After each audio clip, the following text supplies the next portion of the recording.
વડગામ તાલુકાના ભુખલા ગામે આજે બનાસ ડેરી દ્વારા એક અનોખી અને ખેડૂતોને સીધી આવક આપતી બાયો સીએનજી પ્લાન્ટનું લોકાર્પણ કરવામાં આવ્યું હતું। શ્વેત ક્રાંતિ બાદ હવે બનાસમાં ગોબર ક્રાંતિની શરૂઆત થઈ હોવાનું મંત્રી જીતુ વાઘાણીએ નિવેદન કર્યું હતું। આજે મહામહિમ રાજ્યપાલ આચાર્ય દેવવ્રતના હસ્તે બનાસ ડેરીના બાયો સીએનજી પ્લાન્ટનું લોકાર્પણ થયું।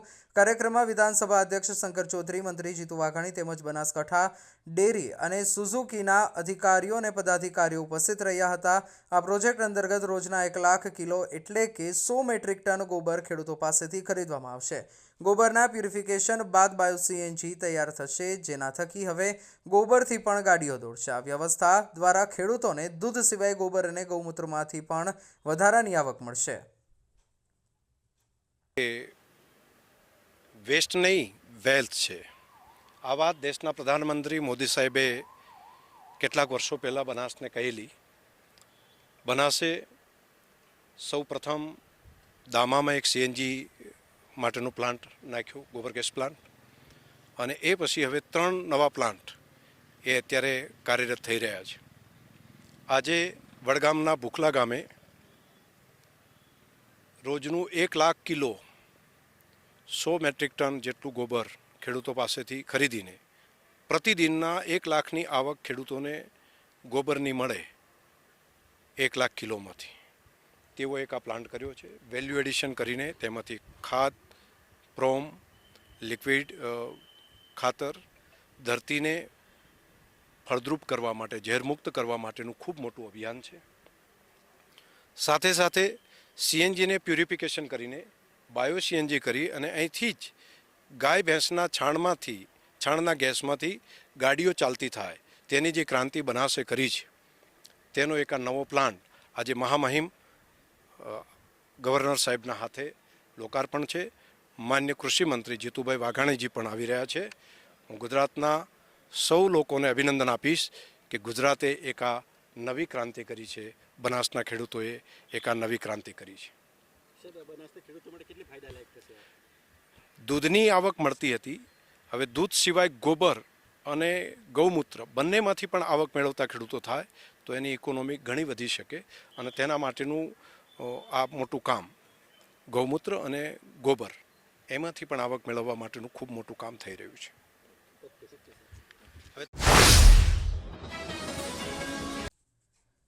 વાવથરાદ જિલ્લામાં રાજ્ય કક્ષાના 77મા પ્રજાસત્તાક દિન ઉજવણી થશે। પ્રજાસત્તાક દિનની ઉજવણીમાં દેશના જવાનોની પરેડ ગુજરાત પોલીસ કમાન્ડો, મહિલા એસઆરપી, એનસીસી, હોમગાર્ડ જવાન, જીઆરડી જવાન સહિતના જવાનની ટીમો કરશે। પરેડનું રિહર્સલ 77મા પ્રજાસત્તાક દિનની ઉજવણીની તૈયારીના ભાગરૂપે થઈ રાજ્ય કક્ષાના 77મા પ્રજાસત્તાક દિનની ઉજવણીની તડામાર તૈયારીઓ થઈ રહી છે।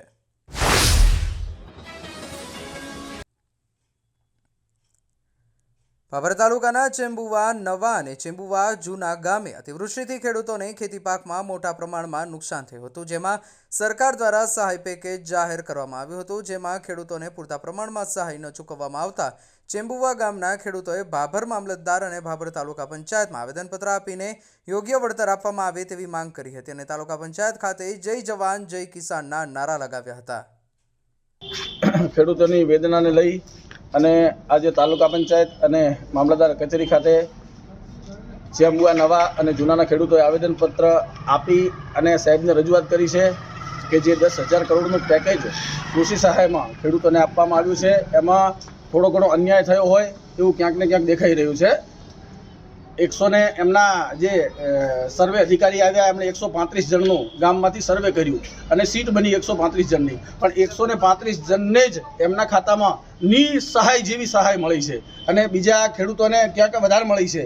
એટલે આ થોડો ઘણો ખેડૂતોને એવું લાગ્યું કે અન્યાય થયો છે, એ બાબતને લઈ અને બધા ખેડૂતો ભેગા થઈ મામલતદાર સાહેબ અને તાલુકા પંચાયત અધિકારીને આવેદનપત્ર રૂપી એક અરજી આપી વિનંતી કરીને કહીએ છીએ કે બધા ખેડૂતોને ન્યાય મળે એવી અમારી માંગણી છે। આપનું નામ? મારું નામ લાભેશભાઈ આર દવે, ચેમ્બુઆ નવા। બનાસકાંઠાના ઓગળના વડા ગામે રાજપૂત જાગીરદાર સમાજનું એક મહાસંમેલન યોજાયું હતું. આ સંમેલન સમાજના 7 અલગ અલગ વિભાગો માટે ઘડવામાં આવેલા નવા બંધારણના અમલ અને કુરિવાજોને નાબૂદ કરવાના ઉદ્દેશ્યથી મળ્યું હતું. દેવદરબાર જાગીર મઠના મહંત બળદેવનાથ બાપુની આગેવાની હેઠળ આ મહાસંમેલન યોજાયું હતું, જેમાં સમાજના સામાજિક અને રાજકીય આગેવાનો સહિત હજારોની સંખ્યામાં લોકો ઉમટી પડ્યા હતા.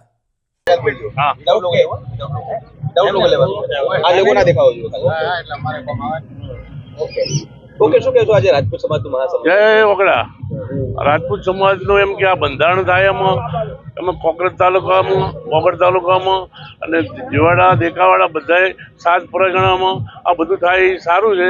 અમારા કુરિવાજો દૂર કરવા છે અને બધું આ વ્યસન મુક્ત કરવાનું છે અને આ સમાજ પ્રત્યે બધું લાગણી છે બધાને.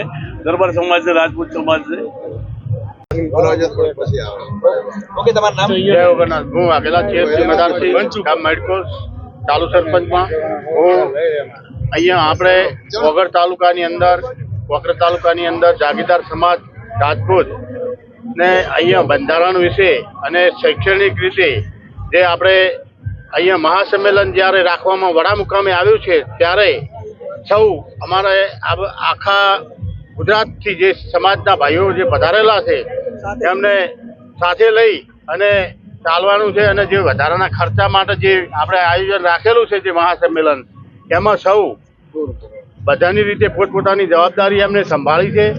દરેક આગેવાનો મિત્રોને યુવાનોને એમને શૈક્ષણિક આગળ વધારેમાં વધારે આગળ વધે અને વધારાના ખર્ચા પણ બંધ થાય. જે સમાજના નિયમો જે કરવામાં આવ્યા છે તેમનું સૌ પાલન કરશે સમાજ. અને એ ઉપરાંત તમામ આગેવાનોએ ખૂબ જવાબદારીપૂર્ણ અહીંયા વડા મુકામે મહાસંમેલન ગોઠવ્યું એ બદલ હું ખૂબ ખૂબ ધન્યવાદ પાઠવું છું. જય માતાજી, જય મહાકાલ.